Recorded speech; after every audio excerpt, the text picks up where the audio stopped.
listeners. Thank you for joining us today on The Uncomfortable Truth. And today, our topic will be civil forfeiture.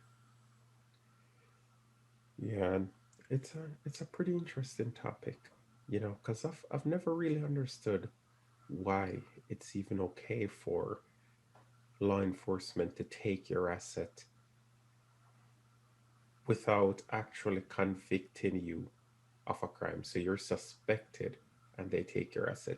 It's kind of interesting to me that people that I pay with my hard-earned tax dollars would then turn around and take even more from me, and they won't even give it back. I mean, they couldn't even explain why they took it. And unfortunately, that is correct. It is a very sad state of affairs that this goes on in this country because you have to ask yourself, why is it that not only they stopped you, they took up your time, they threatened you, they stole your private property, they invaded your privacy, but also that they would even do it in the first place. These are law enforcement personnel. They're supposed to be of the highest character. That's why we put them in those positions of power where it can inflict damage upon the citizenry. We expect them to hold up a high standard. So it it's very insulting that they would turn around and abuse that power and take people's hard-earned money and property and then send them on their way as if they had not just been robbed on the literal highway. Yeah, and it really is a perversion of justice and what we really stand for. As a country, the United States believes that you are innocent until proven guilty. So the very act of taking that property and then telling you that you have to prove that it wasn't involved in a crime to get it back. That means you have already taken my stuff and assumed that I am guilty. And then I need to prove my innocence, which is completely against the foundation of this country and our principles. This is things that you'd expect to see in South America or China or any of these other countries. This is not something I'd expect to happen here. So to read that police officer, after stepping on your neck for 8 minutes, could then get up and say, "Well, you know what? That car, we suspect it was used in a crime, so I'm going to drive off with his car too." This is unacceptable. It is, it truly is. And it's unfortunate that they use the pretense of you having driven on what they consider a route for drug trafficking as one of their excuses to stop you, search you, and steal from you. And then the final insult is that when you do try to go to the politicians, the court system to retrieve your unlawfully stolen property, they are basically laughing in your face because they're telling you that you need to go through a lot of steps that you will require the aid of an attorney in order to accomplish.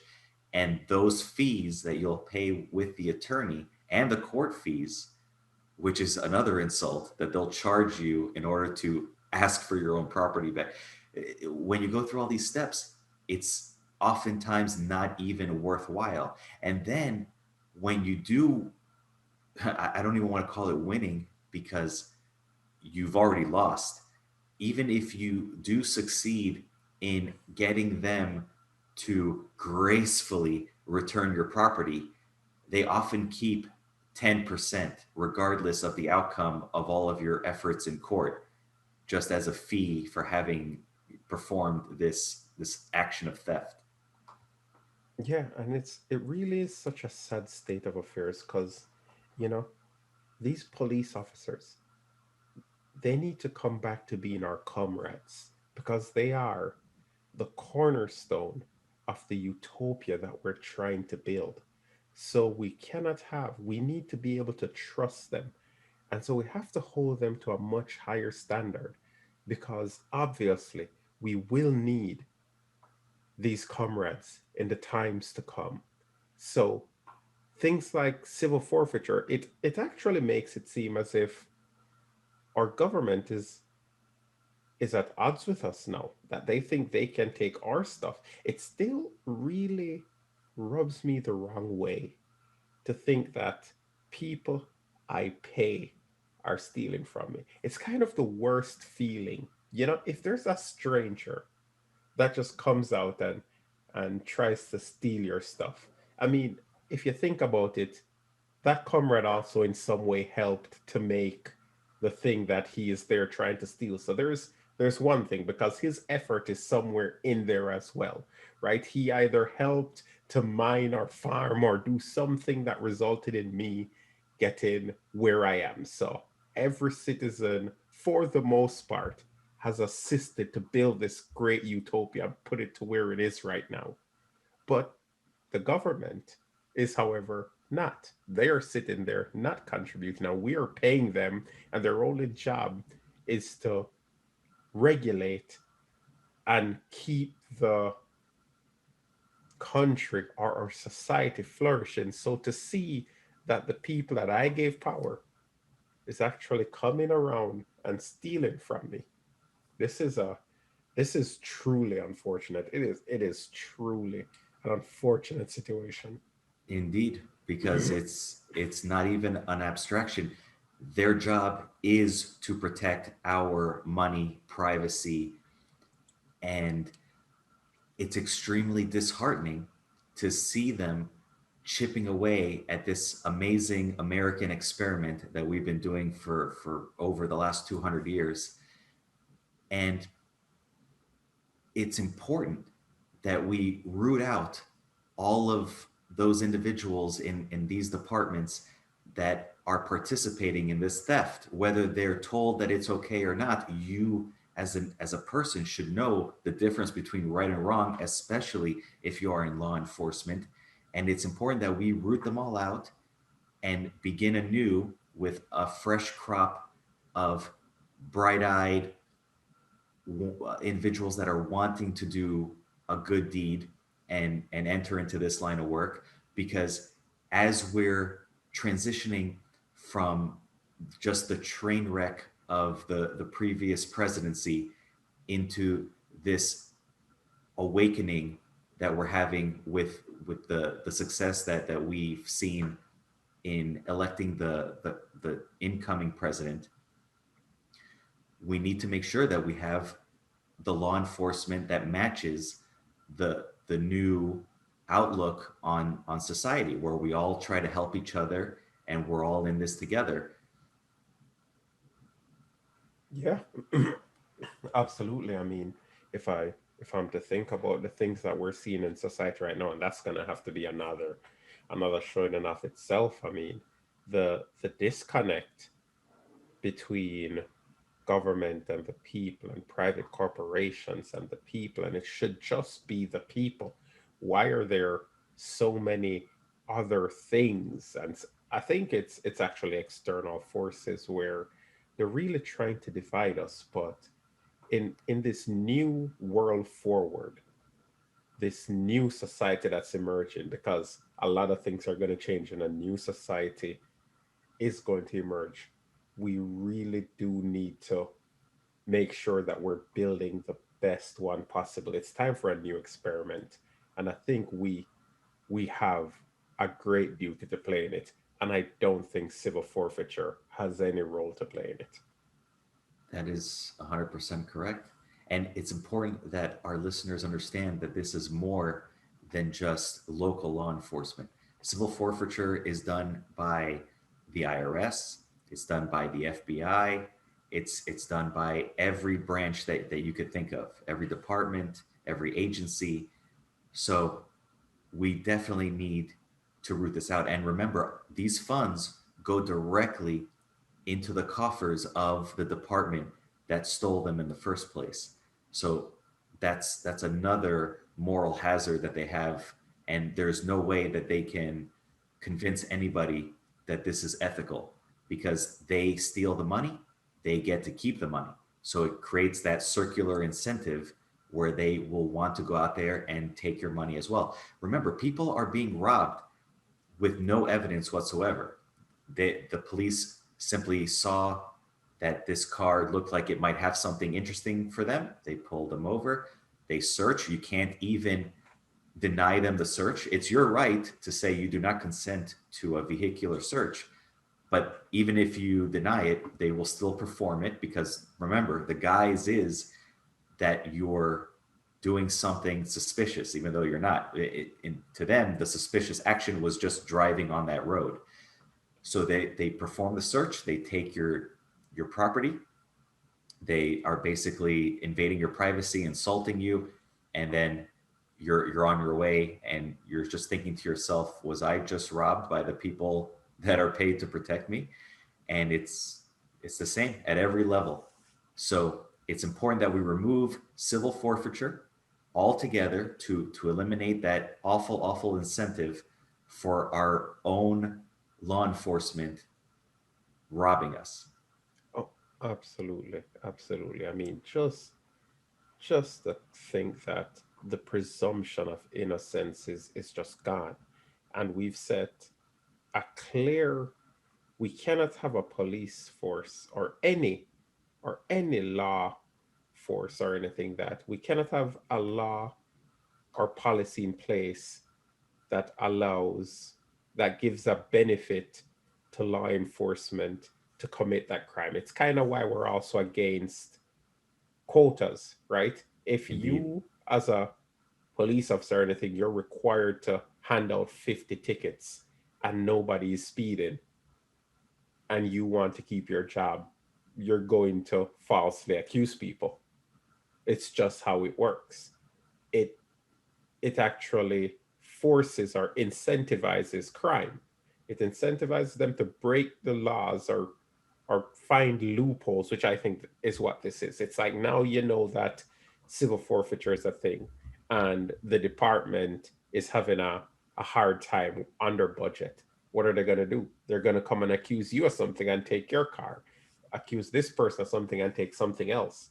And then when you now have a corrupt law enforcement, are you really going to feel comfortable walking into the station accusing every one of those officers of being criminals and then walking out of the station?